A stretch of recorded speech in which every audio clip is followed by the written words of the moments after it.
दोस्तों नमस्कार। पूरी दुनिया में इस समय जिस तरह से आर्थिक मंदी का खतरा छा रहा है, लगता है कि अमेरिका और इजराइल पे भी यूरोप और गल्फ देशों का दबाव पड़ेगा कि ईरान की लड़ाई को रोका जाए। अब सवाल इस बात का है कि क्या ईरान कहने से मान जाएगा? ऐसा नहीं होगा। इसका मतलब यह है कि ईरान अपनी शर्तें रखेगा।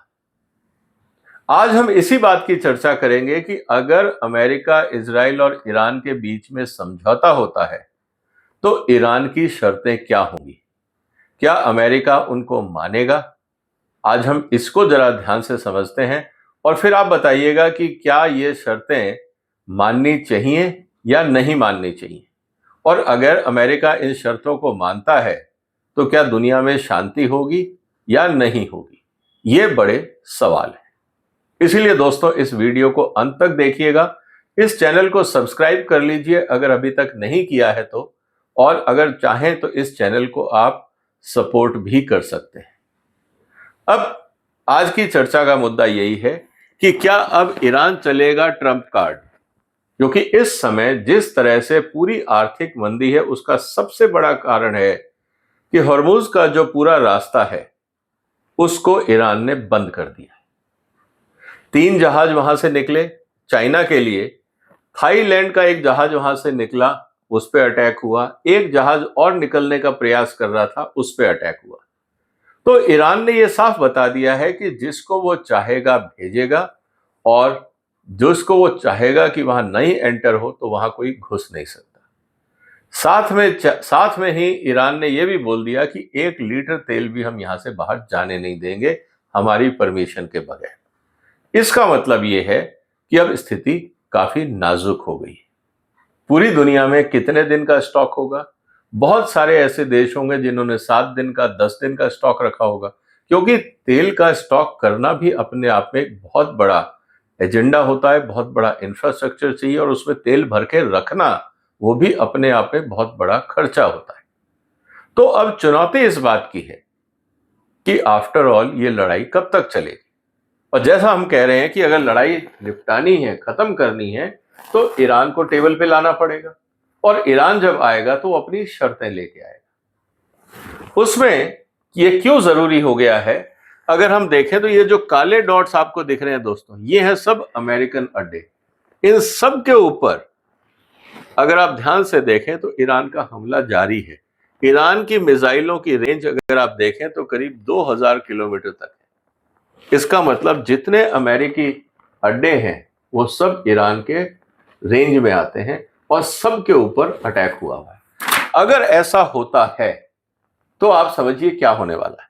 अगर ऐसा होता है तो इसका मतलब हवाई जहाजों को 2000 किलोमीटर की दूर से उड़ान भरनी होगी। आप देखिए, इजराइल यहां है, ईरान वहां है। अगर तेहरान जाना है तो 1500 किलोमीटर का रास्ता है। हर बार बम गिराने के लिए यहां से जाना, वापस आना, फिर बम लोड करना, पेट्रोल भरना, फिर जाना, फिर वापस आना। आप कितने भी एफिशिएंट आर्मी या एयरफोर्स हो, आफ्टर ऑल मशीनें तो मेंटेनेंस मांगती हैं, पायलट्स को तो रेस्ट चाहिए। और इसी उतार चढ़ाव के अंदर, इसी आने जाने के अंदर अगर ये लड़ाई लंबी चलती है और कुछ हवाई जहाज अगर गिर गए, कुछ एक्सीडेंट्स हो गए, तो यही कहा जाएगा कि देखो ईरान की लड़ाई में इतना नुकसान हो गया, आप क्यों लड़ रहे थे। तो मुद्दा गंभीर है। इसीलिए आज स्थिति इस बात की है कि सबसे पहले अगर हम ये देखें कि हॉर्मुज का जो मुद्दा है वो क्यों इंपॉर्टेंट है। 20% पूरी दुनिया का पेट्रोल वहां से जाता है, और ये एसेंशियल कमोडिटी है। अगर आप एसेंशियल कमोडिटी 20% कम कर देते हैं तो क्या स्थिति होगी? 20% रेट नहीं बढ़ेंगे, रेट दुगने तिगने हो जाएंगे, क्योंकि शॉर्टेज इकोनॉमी। आज भारत में आप देखिए, गैस के सिलेंडर की शॉर्टेज नहीं है, सिर्फ इंफॉर्मेशन है कि शॉर्टेज हो जाएगी, और रेट कहां पहुंच गए? ब्लैक मार्केटिंग में रेट 2 से 3 गुना, 4 गुना हो गए। ये स्थिति होती है शॉर्टेज की इकोनॉमी की। इसका मतलब ये है कि अगर इस मुद्दे को रिजॉल्व करना है, और जब तक शिपिंग शुरू नहीं होगी, इस लड़ाई का अंत पूरी दुनिया को समझ नहीं आएगा। इसका मतलब ये है कि जो ग्लोबल पावर्स हैं, अब सिर्फ अमेरिका ही नहीं, अगर हम ध्यान से देखें तो इस पूरी स्थिति के अंदर यूरोप, चाइना, इंडिया, जापान और गल्फ कंट्रीज, ये सब मिलके अमेरिका के ऊपर दबाव डालेंगे कि भाई साहब इसको बंद करिए, हम सब बर्बाद हो रहे हैं। आप तो दूर बैठे हैं, आपके पास तेल है, आपको तो सिर्फ अपने हथियार गिराने, आप गिरा के चले जाओगे, आपको फाइनेंशियल लॉस हो रहा है, हमारे यहाँ पे तो बहुत नुकसान हो जाएगा। ये बात दुनिया अब दबाव डालेगी अमेरिका पे। इसका मतलब ये है कि जब बातचीत होगी तो मुद्दे भी सामने आएंगे। ईरान की पहली कंडीशन होगी कि आपने जो हमारे पे इकोनॉमिक सैंक्शंस लगाए हैं आप उनको हटाइए। कारण बहुत सिंपल है, क्योंकि आपने कहा कि हम एक्सपोर्ट नहीं कर सकते, हमारे आपने जितने भी एसेट्स हैं फॉरेन बैंक्स में आपने उनको एसेट्स को सीज कर दिया है और हमें तेल बेचने की इजाजत नहीं। ये जो सारे प्रतिबंध हैं सबसे पहले तो आप ये हटाइए। आप चाहते हैं कि हम हॉर्मुज का रास्ता खोलें, हम खोलेंगे।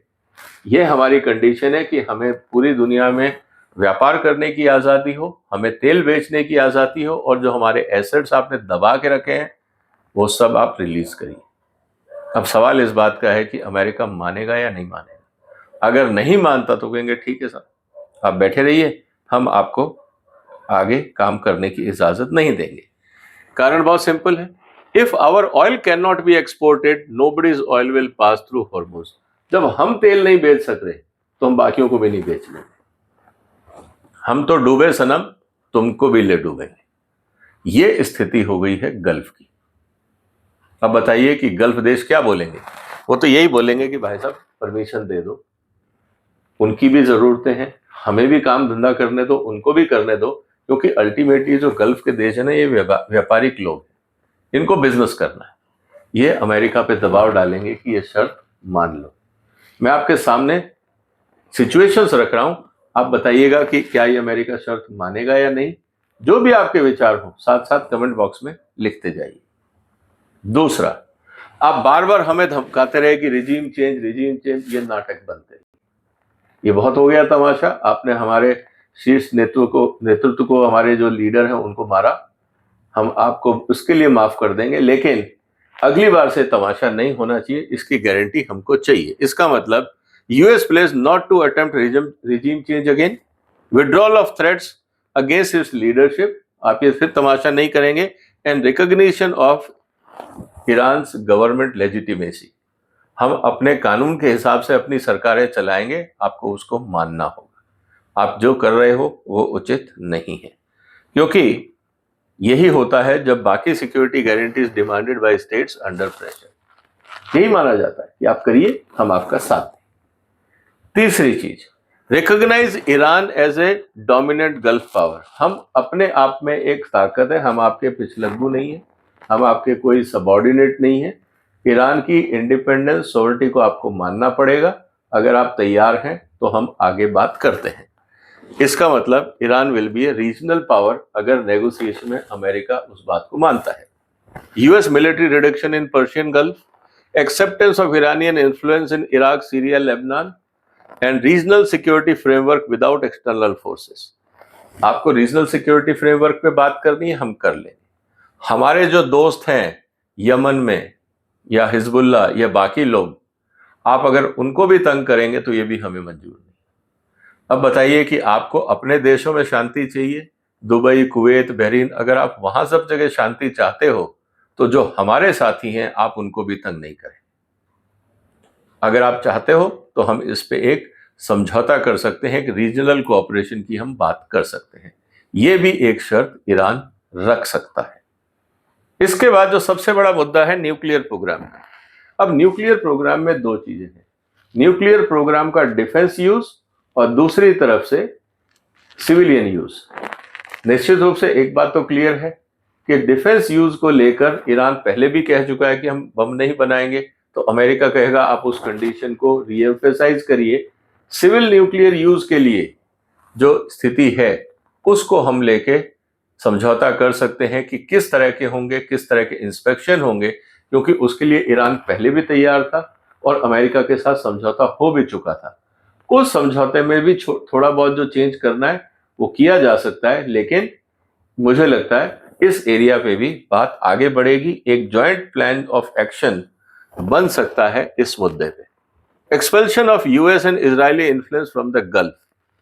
हो सकता है ईरान ये भी बोले कि देखिए, आपको ईरान के ऊपर बार बार हमला करने का हमारे को हमेशा डर रहता है, आप एक सीमा से बाहर अपनी फौजें ले जाइए। हो सकता है कि 200 किलोमीटर, 500 किलोमीटर, 1000 किलोमीटर के दूर आप अपने बेड़े बनाइए। अगर आप हमारे ज्यादा करीब आएंगे, जैसा यूक्रेन और रशिया का झगड़ा है, ईरान भी कह सकता है कि एक लिमिट के बाहर ही आप अपने बेस बनाइए, ज्यादा अंदर आएंगे तो हमें खतरा है। हम उस बात के लिए इजाजत नहीं देंगे।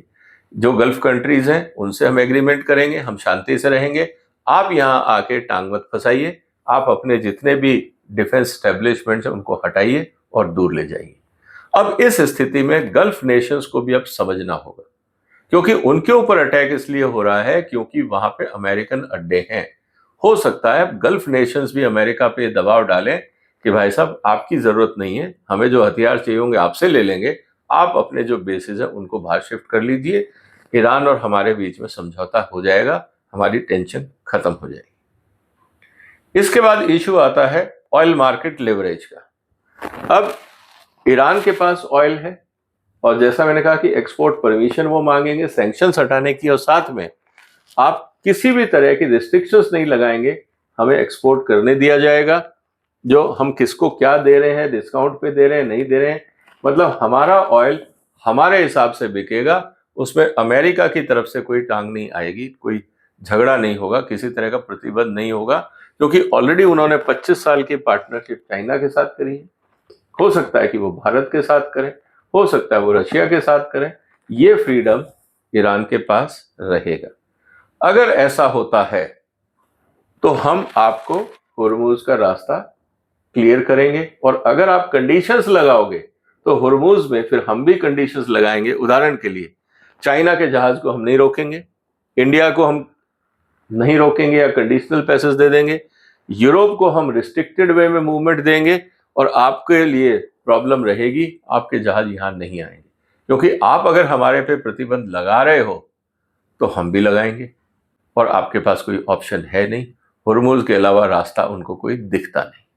अब सवाल इस बात का है कि क्या ईरान की ये कंडीशन एक्सेप्टेबल होगी? इसके अलावा cease fire in the wider regional war. अब आप सिर्फ ईरान के साथ सीज फायर कर रहे हैं और हमारे पड़ोस में बम गिराते रहेंगे, ये भी नहीं चलेगा, क्योंकि ईरान की जो दोस्ती है वो इराक, सीरिया, इन देशों से भी है कि आप सब जगह सीज फायर का एक कॉम्प्रिहेंसिव प्लान बनाइए। हम इस पूरे क्षेत्र में शांति चाहते हैं, क्योंकि आपने पहले ही बहुत गंद मचा रखा है, हमें शांति से रहने दीजिए। हम सारे गल्फ देश आपस में मिलकर समझौता कर लेंगे, आपको यहाँ पे चौधरी बनने की जरूरत नहीं है। अगर ये कंडीशन ईरान रखता है तो मुझे लगता है कि गल्फ देश जो हैं, अरब देश जो है, वो ईरान का शायद साथ देंगे, और अमेरिका पे दबाव होगा कि आप समझौता करिए, हम रीजनल सिक्योरिटी हम आपस में देख लेंगे। ये ऑप्शन भी एक रहेगा। इसके अलावा एक जो बहुत इंपॉर्टेंट मुद्दा है, जो इस समय अमेरिका में चर्चा का मुद्दा है, और ईरान के पॉलिटिशियंस भी इस बात को कह रहे हैं कि जो आपने नुकसान किया है ईरान का, बिना मतलब आपने हमारे पे आक्रमण किया, हमारे नेताओं को मारा, कंपनसेशन तो आपको देना पड़ेगा। जितना नुकसान किया उसका रिकंस्ट्रक्शन आपको करना पड़ेगा, क्योंकि आपने हमें तेल भी एक्सपोर्ट नहीं करने दिया, और रिकंस्ट्रक्शन का खर्चा आपको उठाना होगा। ये बात अगर अमेरिका मानता है तो वो भी कहेंगे कि आपने गल्फ पे किया, इधर किया, तो हो सकता है कि इस मुद्दे पे कुछ आर्ग्यूमेंट हो और कुछ कंपनसेशन ईरान को मिले, क्योंकि infrastructure building fund, investments in oil and sector and global banking systems में रास्ता मिले। इसका मतलब ये है कि जिस तरह से आप उन्होंने डॉलर के सिस्टम से बाहर रखा हुआ है या स्विफ्ट सिस्टम से बाहर रखा हुआ है, तो ईरान एक तरफ तो चाइना, रशिया, इंडिया के साथ समझौता करेगा, और दूसरी तरफ हो सकता है कि वो स्विफ्ट सिस्टम में भी भागीदारी चाहे। इसके अलावा जो पॉलिटिकल प्रिजनर्स और उनकी एसेट डील्स हैं, कि हमारे जो भी लोग आपने कब्जे में ले रखे हैं उनको आप छुड़वाइए, जो सैंक्शंस आपने लगा रखे हैं उनको हटाइए, और जो ह्यूमैनिटेरियन डील है उसको भी आप हटाइए। ये जरूरी है हम सबके लिए। इसका मतलब यह है दोस्तों कि स्ट्रेटेजिक रियलिटी क्या बोलती है। Iran does not need to fully close Hormuz, ये जरूरी नहीं है पूरी तरह से करें, लेकिन हुर्मुज के ऊपर अब ये बात तो सबको समझ में आ गई कि ईरान जब चाहेगा वो तंग कर सकता है।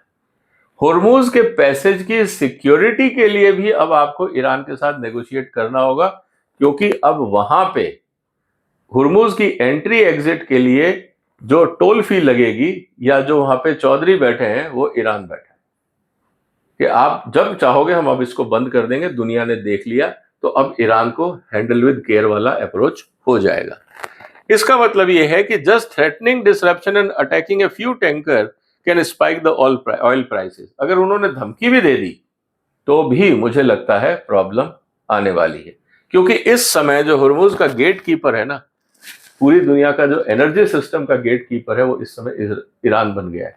अब उसने अपनी ताकत दिखा दी है, and with that leverage Iran can negotiate. अब उस ताकत से वो क्या करेगा? अपने सैंक्शंस, अपना जो regional dominance, nuclear policy acceptance and reduce US presence in Gulf, इन सब को वो अपनी तरफ से टेबल पे रखेगा कि आइए अब मिलके बात करते हैं। तो ये जो 33 किलोमीटर का रास्ता है मैरीटाइम कॉरिडोर, जिसमें से रोज का करीब 2 से 3 बिलियन डॉलर का ट्रेड होता है, इसको कंट्रोल करने का काम अब ईरान के पास है। अब इस ताकत का वो इस्तेमाल करेंगे नेगोशिएशन। अब सवाल इस बात का है कि क्या अमेरिका ईरान की सारी शर्तें मानेगा? अब सवाल है ये, कितनी मानेगा, कैसे मानेगा? क्योंकि इस समय ईरान अगर अपर सिचुएशन में है, बार्गेनिंग की सिचुएशन में है, तो अपनी कंडीशंस मनवा सकता है। हो सकता है अमेरिका सब ना माने, लेकिन अगर मेरे को ईरान की तरफ से जाके नेगोशिएशन करना होगा तो मैं ये सारी शर्तें रखूंगा और भी कुछ जुड़ जाएंगी for bargaining point of view.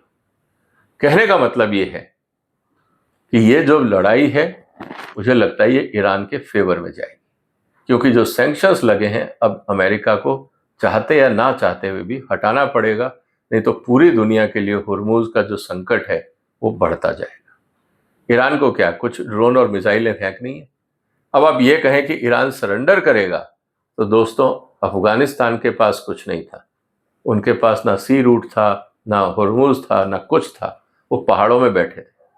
America को 20 साल लग गए, $2 ट्रिलियन लग गए, अमेरिका कुछ नहीं कर पाया, खाली हाथ वापस जाना पड़ा। इराक में 2 ट्रिलियन डॉलर लगे, वहां पे भी 15 साल लगे, कुछ नहीं कर पाए, वापस जाना पड़ा। अब आप समझिए, ईरान के पास तो बहुत दोस्त हैं, चाइना भी है, रशिया भी है, बॉर्डर से लगे हुए करीब 15 छोटे बड़े देश हैं ईरान के, सप्लाई को उनकी कमी नहीं है, तो वो लड़ाई लंबी खींच सकते हैं। अमेरिका ने पहले 2 दिन में $5.5 बिलियन का खर्चा किया। अब आप सोचिए कितने दिन खींचेंगे वो? तो मुद्दा गंभीर है, नेगोशिएशन होगा। ईरान की शर्तें क्या होंगी वो मैंने आपके सामने रखी, कितनी मांगेगा अमेरिका और कितनी नहीं मानेगा ये तो नेगोशिएशन की बात है, लेकिन इस समय ईरान का पलड़ा भारी लग रहा है। आपके क्या विचार है? जो भी आपके विचार हो कमेंट बॉक्स में लिखिए, इस वीडियो को शेयर करिए, इस चैनल को सब्सक्राइब करिए, सपोर्ट करिए। फिर मुलाकात होगी एक और महत्वपूर्ण मुद्दे के साथ। तब तक अपना ध्यान रखिएगा। फिलहाल वंदे मातरम।